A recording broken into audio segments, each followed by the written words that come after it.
Sir ये जो बाजार ऊपर टिक नहीं पा रहे एफआईएस की बिकवाली तो हम मान ही रहे हैं, लेकिन क्या वाकई में स्थिति इतनी खराब है? नहीं, टिक नहीं पा रहा है। अब देखिए, प्रॉब्लम क्या है। तीन चार चीज़ें ऐसी है जो बाजार का मूड इस वक्त करे थोड़ा सा सावधान रखे हुए है, अलर्ट, खराब, जो आप बोलना चाहें। पहली चीज़ तो एफआईएस की बिकवाली है ही।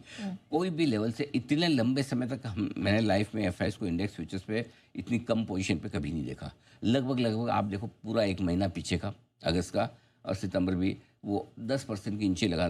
2 दिन 3 दिन छोड़ दें जब 10% के ऊपर इंडेक्स फ्यूचर्स में लॉन्ग पे आए, एफआईएस लगातार अच्छा। और कल भी आप देखिए, मौका लगते कल फिर से बेच डाला एफआईएस ने। करेक्ट। आप देखिए तो इंडेक्स पे उनको शॉर्ट काटनी ही नहीं है बिल्कुल। कितने ही शॉर्ट हो गया, मतलब उन्होंने डिसाइड ही करा हम शॉर्ट ही रहेंगे। काटेंगे तो फिर स्टॉक फ्यूचर्स में शॉर्ट करेंगे, इंडेक्स तो काटना ही नहीं है। मतलब इंडेक्स में तो उन्हें तेजी दिखी नहीं, उन्हें ज़्यादा से ज़्यादा ये लगता है कोई स्टॉक स्पेसिफिक तेजी हो जाए और वहाँ पर शॉर्ट है तो काट लें, इंडेक्स नहीं काटेंगे, ये क्लियर कर दिख रहा है। और थोड़ा ऊपर आते ही फिर से बिकवाली भी कर देते हैं, तो मौके ही देख रहे हैं कि आओ रिकवरी आए, लो जी ऑल बायर्स सेटिस्फाइड, ले लो जिसको चाहिए। नंबर 1।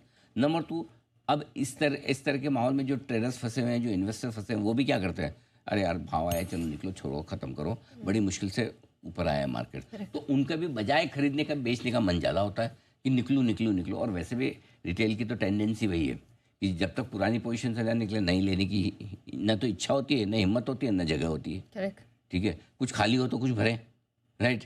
तो उनकी तो गिलास उतनी है कितना भरेंगे, इसमें से कुछ निकलेगा तो बिके तब तो वो दूसरी चीज़ है। ऐसा एक सेंटिमेंट खराब अब धीरे धीरे हो तो रहा है। भारत और अमेरिका के बीच में जो दूरियां बन रही है, ऑफकोर्स एज ए नेशन हम इंडिपेंडेंटली चीज़ों को हैंडल कर रहे हैं, दूसरे ऑल्टरनेट ढूंढ रहे हैं। अब आप देखिए, जाके आए तो $3-4 आपका कच्चा तेल सस्ता हो रहा है, तो फ़ायदा है, ऐसा नहीं है। जबकि यही कच्चा तेल अमेरिका से दबाव में जो खरीदना पड़ रहा है, वो गल्फ के कच्चे तेल से $2-3 महंगा खरीदना पड़ रहा है। Exactly. अब ये तो ट्रम्प साहब नहीं बोलेंगे या आप हमसे महंगा कच्चा तेल खरीद रहे हो, और रशिया और अमेरिका की प्राइस में डिफरेंस देखें तो $7-8 का आ जाता है। Yes. तो हम क्यों खरीदेंगे अमेरिका से? करेक्ट। फिर भी चलो मान लो कि ट्रेड डेफिसिट वाला मामला है, तो 10-15-20 बिलियन डॉलर का अमेरिका तेल हमें बेच दे मार्केट भाव से, तो आपका व्यापार घाटा तो वैसे बराबर हो गया। करना चाहे तो सब कुछ हो सकता है, लेकिन हो नहीं रहा, तो वो सेंटिमेंट भी थोड़ा कमज़ोर हो रहा है। लग रहा है ट्रेड डील का मामला लंबा खींचेगा और इससे अनिश्चितता बनी रहेगी। और एक जो सबसे बड़ी चीज़ कल के ट्रेडिंग सेशन से समझ में आई वो है कि देखो, अच्छा खासा मजबूत होकर बाजार चल रहा था। परसों की क्लोजिंग शानदार थी, डे हाई पर बंद हुए, पूरी स्क्रीन पर ट्रेडिंग बनी, चौतरफा खरीदारी थी। मतलब तेजी की जो क्वालिटी चाहिए आपको सब मिली, और उस क्वालिटी को बाजार ने रेस्पेक्ट भी किया कल पूरे दिन ट्रेडिंग सेशन में।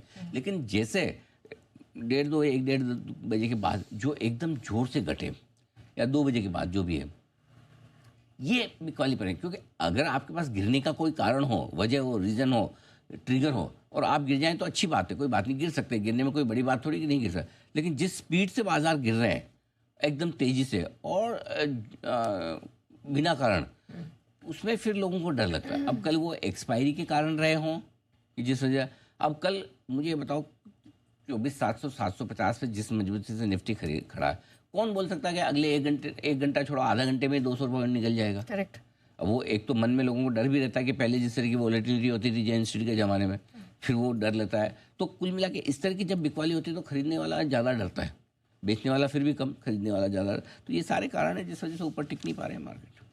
तो फिर हम रेंज किस तरफ तोड़ेंगे सर? क्योंकि ऑलरेडी हम देख रहे हैं कि निफ्टी के लिए नीचे कर सरकते चले जा रहे हैं, और अब ऊपर के जो पिछले सपोर्ट हुआ करते थे वो अब रेजिस्टेंस बन गए। 24,325 24,425 मजबूत सपोर्ट जोन है, ये आसानी से नहीं टूटेगा। फ्रेश कमजोरी 24,300 के नीचे निकलने पर, टिकने पर, बंद होने पर ही होगी। तब तक आप पुरानी रेंज में अटके पड़े हैं। ऊपर में 24,750 24,850 रुकावट की रेंज है। 24,850 900 की रेंज को पार करके निकलेंगे, टिकेंगे तो ही फिर से मजबूती लौटेगी, ये मानकर चलें। 24,850 के ऊपर बंद होना चाहिए उसके लिए, जो पहले मल्टीपल सपोर्ट का काम कर रहा था। एग्जैक्टली। बैंक निफ्टी, सच कहूँ मैंने ज़िंदगी में कभी सोचा नहीं था कि मुझे बैंक निफ्टी से मतलब मेरा दिल ही टूट जाएगा। मतलब देखने का मन नहीं करता आजकल मेरा, एक्चुअली ऑनेस्टली बता। वंस अपॉन अ टाइम बेलगाम घोड़ा। यस। हाँ, आजकल बिल्कुल मतलब इतना कमज़ोर बैंक निफ्टी हो गया कि पूछो। मतलब इसको तो है ना, कई बार होता है कि कोई कमज़ोर आदमी को थोड़ा आप हाथ हिलाए तो हाथ लगाए तो हिल जाता है, हल्का सा धक्का दे तो गिर जाता है। बैंक निफ्टी को तो थोड़ा फूंक मारो तो गिर जाता है, गिर वो तुरंत से गिर जाएगा। मतलब उसको खाली कहने की भी ज़रूरत नहीं है, इशारा ही काफ़ी है। अच्छा खासा कमज़ोर है, गिरने में सबसे आगे है। 53,075, 53,225 अगला बड़ा सपोर्ट है। 54,500 के ऊपर जब तक बंद नहीं होता तब तक कमज़ोरी ही रहेगी रहेगी रहेगी। अभी तो ये डेटा आपके लिए बैंक निफ्टी पर। ठीक है।